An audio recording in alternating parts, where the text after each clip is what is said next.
Career making जानकारी के लिए सब्सक्राइब कीजिए माई इंडिया माई डेवलपमेंट चैनल को और बेल आइकन ज़रूर दबाएं ताकि लेटेस्ट जानकारी आप तक सबसे पहले पहुंच सके।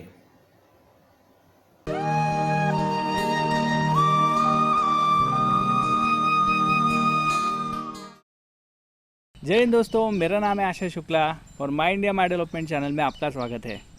दोस्तों, आज हम जानने आए हैं कि जैविक खेती किस प्रकार की जाती है और इसके लिए हम आज मिलने आए हैं कृषि भूषण मधुकर राव जी से मिलने आए हैं। मधुकर राव जी सरप से, और ये कानेरी सरप अकोला में रहते हैं।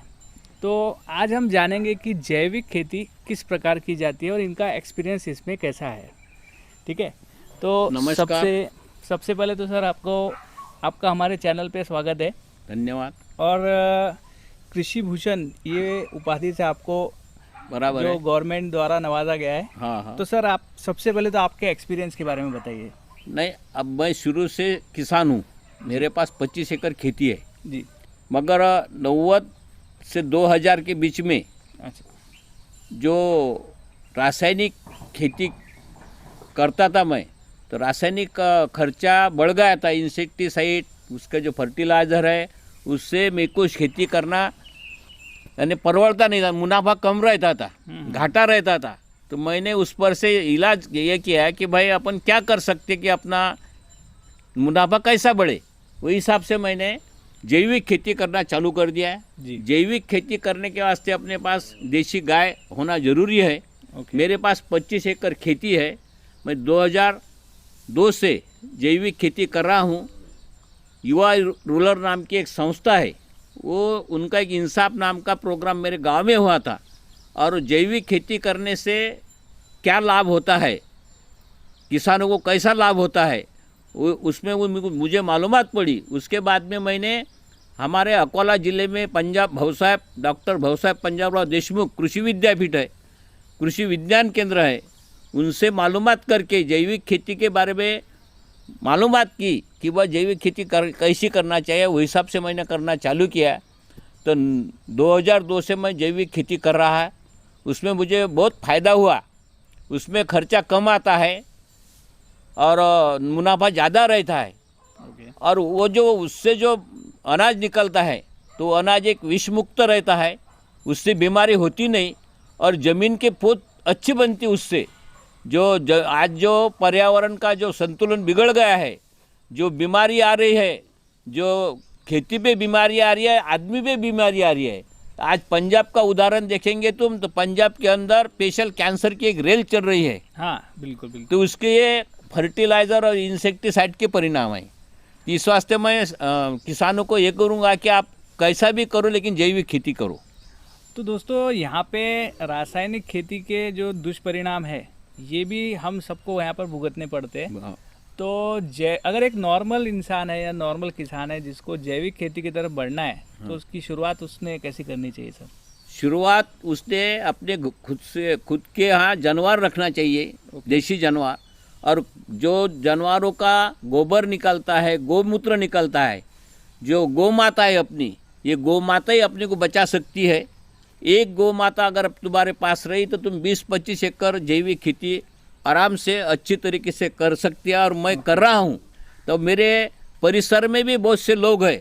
मैं पहले अकेला करता था, मगर मैंने एक काश्तकारों का गठ बनाया, शेतकरी का।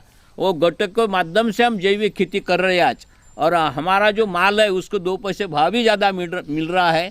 उससे वो खेती मुनाफे में चल रही है। तो मतलब आपने एक तरीके से पूरे गांव में ये जो है, हाँ। इसके बारे में एक अवेयरनेस पैदा किया और बिल्कुल पूरा ये जो हुआ, तो 100 इस टक्के। कारण आपको जो कृषि भूषण है, हाँ। इस अवार्ड से सर को यहाँ पर नवाजा गया।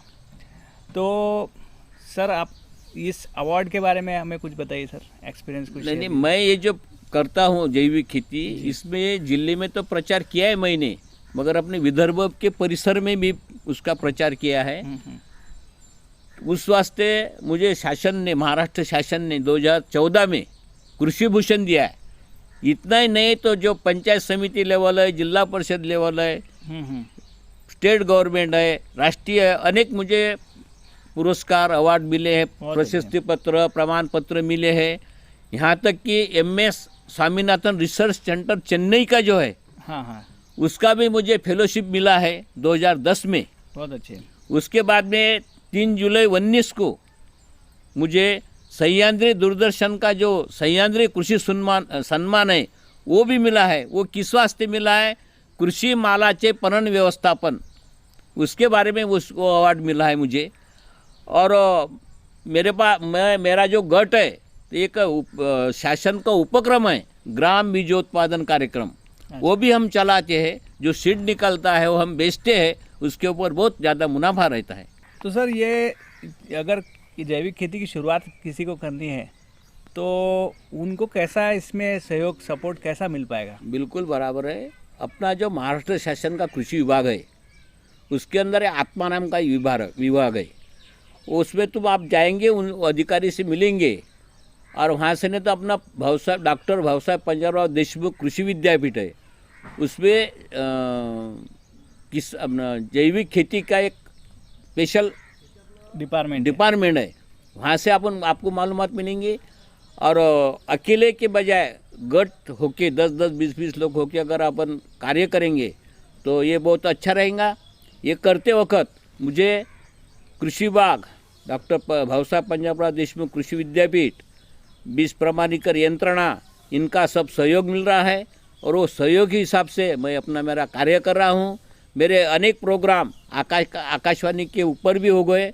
उसके भी मुझे प्रमाण पत्र बहुत से मिल चुके हैं। यहाँ पर शाम टीवी पर भी मेरी स्टोरी है, आप कभी भी देख सकते हैं, मधुकर सौरभ के नाम से। और हमारे जो आदरणीय माननीय पंतप्रधान जी है नरेंद्र मोदी जी, उनकी जो एक संकल्पना है कि हर एक आदमी आत्मनिर्भर बनना चाहिए, तो आप जैविक खेती करेंगे तो जरूरी आत्मनिर्भर बनेंगे। ये मेरा सबको संदेश है। 100%। तो इस प्रकार से ये जो सपोर्ट है ये जैसे अभी महाराष्ट्र में आपने बताया, तो ये ऑल ओवर इंडिया में भी इस प्रकार आप वहाँ के जो लोकल जो होंगे वहाँ पे आप सपोर्ट करके इसका सपोर्ट ऑल ओवर इंडिया में मिल पाएगा? मिल पाएगा। बहुत से स्टेट जैविक स्टेट हो गए। अच्छा, मतलब वहाँ टोटली चालू हो गए ओके खेत जैविक खेती करना। तो मतलब आपको आपके राज्य में हर तरह से गवर्नमेंट इसके बारे में सपोर्ट कर रही है, इसके बारे में इंफॉर्मेशन दे रही है। हाँ। और इस तरह से आप ये खेती कर सकते हैं। तो आप क्या क्या इसमें जैविक खेती के द्वारा क्या क्या जैविक खेती के में इसमें मैं सिर्फ कॉटन नहीं लगाता, उसके बाद में जो भी जवारी, उड़द, मूंग, तुअर, तिल्ली और रबी के अंदर गेहूं और चना, ये सब क्रॉप लेता। और उस पर प्रक्रिया करके मैं एक गुरुदेव शाह मंडल का भक्त भी हूँ। हमारे जो राष्ट्रसंत तुकडोजी महाराज है, उन्होंने उनकी जो ग्राम गीता है, उस ग्राम गीता में लिखा है उन्होंने, कच्चा माल मातीच्या भावे, विकतासी चौपटीने घ्यावे। क्या बात। मग जन कसे सुधारावे, पिकवून ते उपाशी। इसका मतलब कि जो हमारे काश्तकार जैविक जो काश्तकार है वो माल तैयार करते और डायरेक्ट बाजार में बेचते। उस पर अगर प्रोसेसिंग किया है, प्रक्रिया किया है, तो उसके ऊपर डबल टिबल फायदा उनको मुनाफा मिलता है। तो वो प्रक्रिया भी काश्तकारों ने करना चाहिए अपने माल पर, उस पर उनको 2 पैसे ज़्यादा मिल सकते हैं। तो सर इसमें भी एक सबसे बड़ा प्रश्न ये उठता है कि जैसे इस जैविक खेती जो है इसका मार्केटिंग कैसा किया जाए, मतलब अच्छा, इसको कैसा? बहुत अच्छा सवाल है आपका। अभी जो ऑर्गेनिक जैविक का जो माल निकल रहा है, ये जैविक का माल लेने वाले ज़्यादा हो गए, उगाने वाले कम हो गए। अभी पूरी दुनिया के अंदर इसका तजुर्बा आ गया है कि जैविक ही अनाज खाना चाहिए, जैविक ही जो दूध है। अब मेरी गाड़ी है सर, मेरे गाड़ी के ऊपर मैंने लिखा है सेंद्रिय शेती काळाची गरज। काही लोक आम्हाला तिथं थांबवतात की आम्हाला जैविक दूध द्या, हमारे यहाँ बच्चा छोटा उनको दूध चाहिए, तो यहाँ से उसकी डिमांड हो गई। हाँ, मेरे घर में भी छोटा बच्चा है, तो उसके लिए हम नेचुरल जो है गाय है उसका ही दूध ढूंढते हैं। हाँ, और तो वो हिसाब से 2006 में मैंने मेरे कादिर के अंदर ही उसका सेंद्रिय धान्य विक्री केंद्र वो चालू किया। वहाँ से मेरे प्रचार प्रसार बढ़ गया और मुझे लोग यहाँ तक कि पूरे अपने महाराष्ट्र में उसकी डिमांड है, मैं माल उनको भेजता हूँ। मैं भारतीय किसान संघ का एक जैविक प्रमुख हूँ। क्या बात। हमारी जो भारतीय किसान संघ नाम की जो संगठन है वो राष्ट्रीय लेवल की है। हमारे जो जिन्होंने संगठन स्थापन की श्रद्धेय दत्तोपंत ठेंगड़ी जी है, और वो संगठन के माध्यम से मैं पूरे विदर्भ में, पूरे महाराष्ट्र में इसका कार्य कर रहा हूँ। मेरे ये कार्य की दखल मेरे यहाँ अनेक शास्त्रज्ञ, विदेशी लोग आकर गए, पत्रकार आकर गए। उन्होंने मेरे स्पॉट इंस्पेक्शन आके खुद देखा और उन्होंने विजिट किया उन्होंने, और वो देख के वो खुश हो गए, समाधानी हो गए। यहाँ तक कि उन्होंने उनके कंट्री में उसके बारे में मुझे एक दो बार बुलाया भी उन्होंने, आप हमारे यहाँ मार्गदर्शन करने को, और मैं जाऊँगा बुलाए तो उनको। तो हिसाब से अभी हमारे अकोला के अपने विदर्भ के अंदर डॉक्टर भाऊसाहेब पंजाबराव देशमुख जैविक मिशन चालू हो गया है। उसके अंदर उनके गट बनाना चालू है। वो गट के माध्यम से उनका एक माल स्टॉल रहेगा, और अपना जो माल है तो अपने देश में तो अपन बेच ही रहे, मगर इधर अदर कंट्री में उसकी डिमांड बहुत है। ओके। क्योंकि वो विष मुक्त है, जहर मुक्त है, उसके वास्ते उसकी मांग बढ़ रही मतलब है। फॉरेन के लोग भी अब इसके तरफ बढ़ रहे हैं, उसको अट्रैक्ट हो रहे हैं natural की बिल्कुल तरफ। बिल्कुल बिल्कुल।